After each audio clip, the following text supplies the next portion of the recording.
आज काय आपला व्हिडिओ मेंढरांवरती नाही आहे, तर आपला एक स्वतःचा वेगळा व्हिडिओ आहे.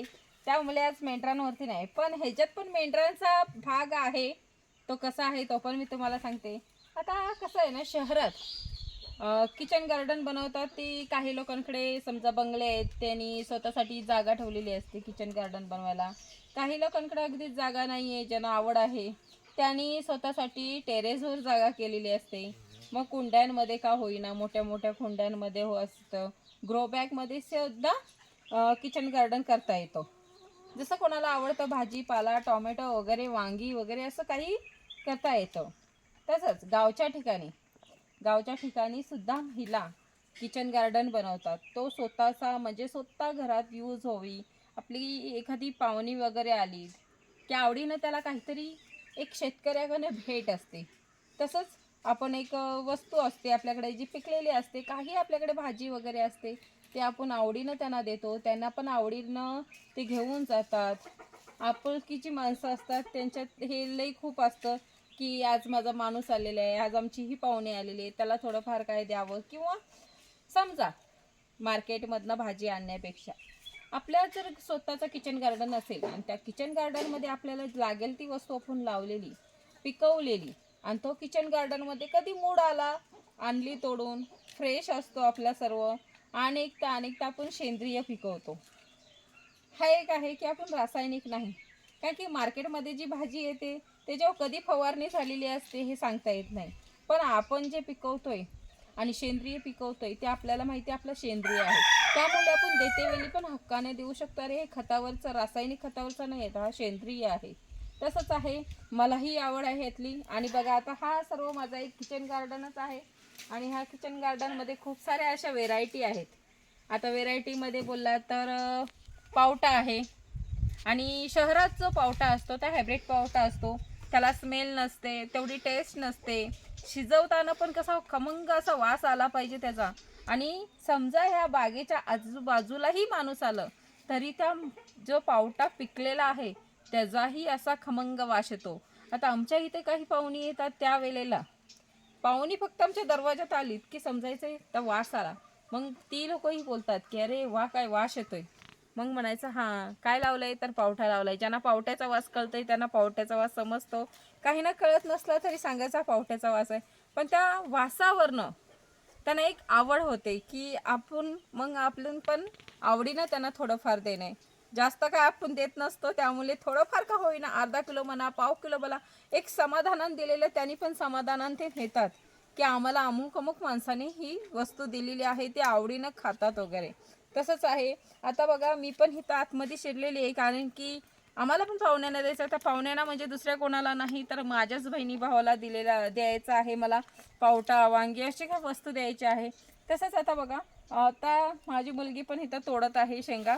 आणि ह्याच्यात वेगवेगळी व्हेरायटी आहे. ह्याच्यात पावटा आहे, घेवड्याची शेंग आहे. तुम्हाला आता दाखवायचं बोललं तर घेवड्याची लांब शेंग आहे, जी आपण मुंबईला विकत आणतो. हे बघा इथं अशी ही शेंगा आलेल्या आहेत. हे बघा, हे घेवड्याची शेंगा आहेत. हे पावटा आहे, हा पावटा आहे. असा वेगवेगळी व्हेरायटी लावलेली आहे, थोडी थोडी लावलेली आहे. आणि ही तुती आहे, आमच्या मेंढरांसाठी आम्ही कटिंग केलेली आहे. त्यामुळे हे तुतीचा आमचा जास्वंदी आहे. जास्वंदीची पानं सुद्धा लहान पिल्लं कोकरं खूप छान करतात. आणि तसंच कारलं तिकडे आम्ही लावलेलं आहे. मिरच्या आहेत ह्याच्यात. त्या कोपऱ्यात थोडी कोथिंबीर लावलेली आहे, टोमॅटो लावलेला आहे. तसंच हे असं थोडं थोडं का आमच्या म्हणजे ह्या किचन गार्डनमध्ये आहे. आणि स्पेशली खास करून दिसायला पण छान सुंदर असं आम्ही हा वांग्यांचं हे केलेलं आहे. आणि ही वेल वांगी आहेत. आता ही वेल वांगी बघा किती छान प्रकारे लागलेली आहेत. आता हा मोठा वांगा आहे, हा आम्ही बियाण्याला ठेवलेला आहे. असे 2-3 वांगी आम्ही बियाण्याला ठेवलेले आहेत. आणि हे बघा, हे किती छान असं म्हणजे दिसायला किती छान वाटतंय, येणारी जाणारी लोक.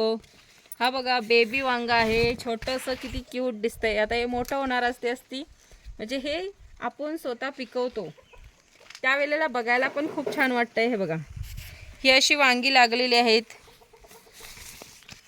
ही बघा किती छान वाटतात ही वांगी. आणि काय होतंय की काही वाकडी येतात, पण असं लोकांचं म्हणणं असतं की वाकडी येते ते चांगले नाही, असं तसं. पण ते वाकडे कशामुळे होतात ते पण तुम्हाला सांगते. आता हा वांगा येतोय, हा सुरुवात आहे जे यायची. आता ह्याला जर पान खाली टच झाला, त्याच्या खाली पान आहे, हा पान जर टच झाला तर तो गोल शेपमध्ये व्हायची सुरुवात करतो. आणि आता हा बघा, हा जो वांगा आला आहे, ह्या वांग्याला काही सपोर्ट नाही आहे, म्हणजे कुठून काही नाही आहे. हा सरळ वांगा येणार आहे. जसा हा आला आहे ना, हा बघा, तसा हा सरळ वांगा येणार आहे. म्हणजे ह्या वांग्यासारखं आणि तो मोठा होणार आहे. मग ही आपल्याकडे जेव्हा जेव्हा माणसं येतात आपली नातेवाईक वगैरे, त्यावेळेला आहे ना, अरे चल 2 वांगे काढून दे, आपल्याला कधी मूड आलं तर मार्केटमधून आणण्यापेक्षा स्वतः काढून घेणे असं एक छान वाटतं. आणि आपल्याला विश्वास आहे आपण ह्याच्यावर काय फवारणी वगैरे करत नाही आहे, हा नॅचरल आहे पूर्ण. म्हणजे खूप असा सेंद्रिय असल्याने खायला पण त्याला टेस्ट वगैरे खूप चांगली असते. आणि टॉमॅटो पण आहे आम्ही लावलेला, टॉमॅटो लावलेला आहे, मुला लावलेला. आता हा बघा, हे कारलं आहे, हे कारलं लावलेलं आहे. आणि ह्याच्यासाठी हे छोटंसं मांडव केलेलं आहे आम्ही. आता तुम्हाला मुला पण दाखवते. आता ही बघा, ही अशी सरळ वांगी लागतात. आणि आपल्याला जर जितकं बियाणाला ठेवायचं आहे ते बियाणं करू शकतो आपण एखाद्याला बियाणं पण विकू शकतो. किंवा आपल्या नातेवाईकांना जर पाहिजे असेल, त्यांना आवड असेल तर ते बियाणं पण आपण देऊ शकतो. आणि आवडीने आपण असं, म्हणजे ह्याच्यात ना 2 व्हेरायटी आहे. एकाची साल पातळ आहे, एकाची साल जाड आहे, असं पण आहे ह्या वेलवांगीमध्ये. आणि हे एकदा लावलं तर मात्र 3 वर्ष हे वांग मरत नाही. 3 वर्ष ते किती पण पाऊस वगैरे असू दे ते मरत नाही, चांगलं जगतं. आणि 3 वर्ष ह्याला लावायची पुन्हा गरज नाही. म्हणजे ह्यांचं एक अनेक फायदा आहे. आपण फक्त एकदा लावायचं आहे, 3 वर्ष त्याला बघायचं नाही, 3 वर्षांनी ते मरतं. म्हणून 3 वर्ष आपल्याला किती तो उत्पन्न देऊ शकतो ते बघा. आपल्याला विकायचं असलं तरी विकू शकतो, कारण की आपल्याला ह्याचा धंदासुद्धा करता येतोय.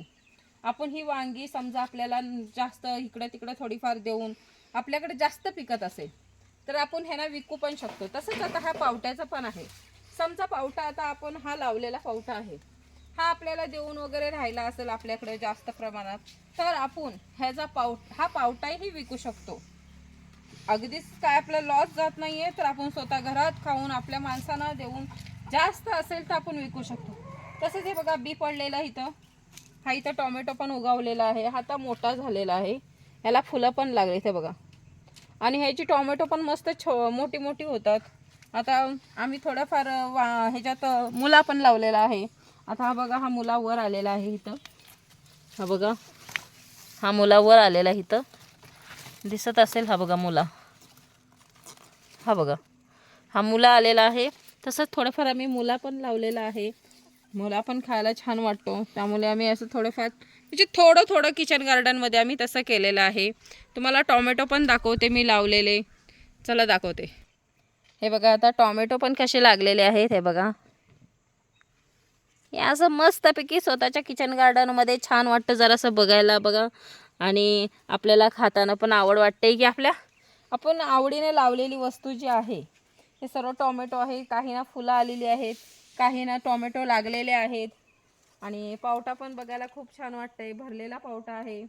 आणि ह्यातला आम्ही स्वतः बियाणं पण ठेवतो. असं नाही की आता हे संपवल्यावर बियाणं नाही ठेवणार, असं नाही. तर आता सुकलेल्या शेंगा आहेत, तुम्हाला मी दाखवते. आता मी काढतच होती थोडेफार शेंगा, त्यामुळे तिथे ते बघा सुकलेल्या शेंगा आहेत, तशा सुकलेल्या शेंगा आहेत.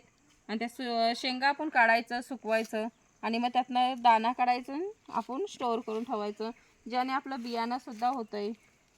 ही बघा, पाणी असल्याने तुलस पण इथं रोपटं होतं ते चांगलं मातलेलं आहे, चांगलं मोठं झालेलं आहे रोपटं. हे असं आहे की आम्ही थोडं थोडं थोडं थोडं आपण किचन गार्डनसारखं केलेलं आहे. तसंच त्या साईडला आहे, तुम्हाला आता मी नवीन, आता तरी महिना होईल, महिना 15-20 दिवस झालेले आहेत, आम्ही काटेरी वांगंसुद्धा लावलेला आहे. आणि तो पण दाखवते. त्याला पण चांगला जीव धरलेला आहे काटेरी वांग्याला, इकडे लावलेला आहे काटेरी वांग. आणि हे बघा, ही सर्व काटेरी वांगी आहेत. आणि काटेरी वांगी, आणि हे बघा किती छान आता उभी राहिलेली आहे, ती चांगला जीव धरलेला आहे यांनी. आणि त्याच्यातच थोड्याफार मिरच्या पण आहेत, बियाणं टाकलेलं, ती पण चांगली उगवलेली आहेत. आणि ह्याच्या बघा बोचाला दिसतंय गांडूळ खत आहे, आम्ही हे सर्व गांडूळ खतावर केलेलं आहे. ह्याच्यात पण ह्या पावट्यात सुद्धा आता कसं आहे की एवढा सर्व गांडूळ खत कुठे टाकायचा, पण आम्ही तेही एक म्हणजे जेव्हा आपण लावतो त्यावेळेला पहिलाच नियोजन असतं लावायच्या आधी. आता ह्या साईडला टोमॅटो पण आहेत. नियोजन ते कसं ते तुम्हाला सांगते. आमच्याकडे कोंबड्या आहेत आणि गावरान कोंबड्या आहेत, संकरित वगैरे अशा कुठल्या नाही तर गावरान कोंबड्या आहेत. आणि आपण गावरान कोंबड्यांच्या खाली जेव्हा राख वगैरे टाकतो त्यांच्या शिटींसाठी, मग मी काय करायची, जेव्हा आता हे आपण काढतो त्या वेळेपासनं आम्ही जो शिटींचा सर्व हे राहतोय बघा, इथं मी टाकलेलं आहे, इथं दिसतंय स्पष्ट, जे शिटींचा खत असतो हे बघा, ही शिटींचा खत वगैरे आहे. हा शिटींचा खत मी टोमॅटोना, वांग्याना आणि हे जे बाकीची मोठी मोठी वस्तू लावते त्यांना गांडूळ खत टाकलेलं आहे. आणि ह्या पुऱ्या पावट्याला शिटीचा खत आहे. आणि शिटीच्या खतात पण हीट लय असते, गरम असतात ते. जेव्हा आपण तो खत टाकतो त्यावेळेला ह्याला पाण्याची खूप गरज लागते. पाणी असेल तर ही आणि जोमाने येतील आणि चांगले ह्याला शेंगा वगैरे लागणार. आणि काय आहे की ह्याला शेंगा वगैरे लागतात ना, त्यावेळेला असा विचार येतो की ह्याला कुठला खत टाकलाय, पण आम्ही खत नाही टाकत. तर जो म्हणजे रासायनिक खत नाही वापरत ह्याला, तर सेंद्रियच आहे. आपल्या कोंबड्यांचा जो खत आहे तो वेस्ट घालू नये, तो ह्या खतात इकडे टाकायचं आणि ते पूर्ण असं पावसात वगैरे भिजत कुजत तिथल्या तिथं राहतं. आणि मग नंतर पाऊस गेल्याच्या नंतर दसऱ्याकडे आम्ही हा पावटा लावायची सुरुवात करतो. आणि त्या वेळेला तो खत सर्व मुरलेला असतो. प्रत्येक वेळेला जेवढं रोजचं निघणार खत तेवढं सर्व इथं बारोबारी आम्ही टाकत असतो. आणि तो खत तिथं मुरतो, त्याने आम्हाला दुसऱ्या खताची, रासायनिक खताची गरज नाही लागत आणि आपल्याला रासायनिक खतावर पिकवायचंच नाही आहे. आणि कसं आहे ना की आता हा जो पूर्ण वांग्यांचा हा जो दिसतोय तुम्हाला तो कसा आहे माहिती आहे का, आम्ही ह्याच्यात काही जास्त बियाणं जास्त असे वांगे वापरलेले नाही. तर एकच वांगा आणलेला, ते पण आमच्या नातेवाईकाकडून आणलेलं. त्यांच्याकडे हो, पण त्यांच्याकडे कायम असतो. आणि ही जी जुनी पद्धतच आहे प्रत्येकाकडं, प्रत्येकाचं पहिला थोडंफार का होईना स्वतःची भाजीपाला पिकवायची. त्यावेळेला प्रत्येकाच्या दरवाजात ही वेल वांगी असतात. ह्याच्यात दोन व्हेरायटी आहेत, एक पातळ साल आहे आणि एक जाड सालीचं वांग आहे. पण वेल वांगच आहे दोन्ही पण. आणि ह्यांची टेस्ट पण खूप छान आहे, ह्याला खायला वगैरे खूप छान लागतं. ह्यांना वांगीही खूप छान लागतात. आणि आता ह्यांची हाईट बोललात ना तर 4.5 फूट उंच आहेत ही वांगी.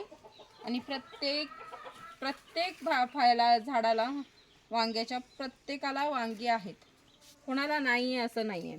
आता हे जे आम्ही बियाणाला ठेवलेलं आहे ह्यातनंच किती बियाणं निघतील सांगता येत नाही. आणि ही लावून हे अर्ध्या वांग्यातलं बी आम्ही ठेवलेलं आहे बियाणं म्हणून. आणि अर्ध्या वांग्यातलंच हे सर्व रोप केलेले आहेत. काही जणांना आम्ही रोपं पण दिलेली आहेत. आणि ज्यांना दिले त्यांना काय असं पैशावारी नाही, तर असं सहज आपल्याकडे झाले जास्त रोपं, म्हणून तुम्हीही आवडीनं लावा. त्याच्यासाठी आम्ही ती दिलेली आहेत रोपं त्यांनाही. पण त्यांच्या रोपात आणि आमच्या रोपात फरक आहे. आता मी मगाशी तुम्हाला जसं बोलली होती की ह्याच्यात पण मेंढरांचा जो आपला सहभाग आहे तो कसा, तोही तुम्हाला सांगते.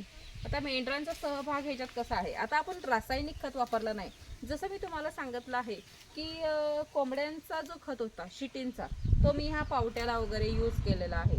तसंच हा जो मेंढरं आहेत आपली, त्यांच्या जो लेंड्यांसाठी मी बेड लावलेला आहे गांडूळ खतासाठी, त्याच्यात आम्ही पाणी कंटिन्यू 15 दिवस जो पाणी टाकत होतो त्यातनं जो रिटर्न येणारा पाणी होता, तो रिटर्न येणारा पाणी आम्ही ह्याला घातलेला आहे.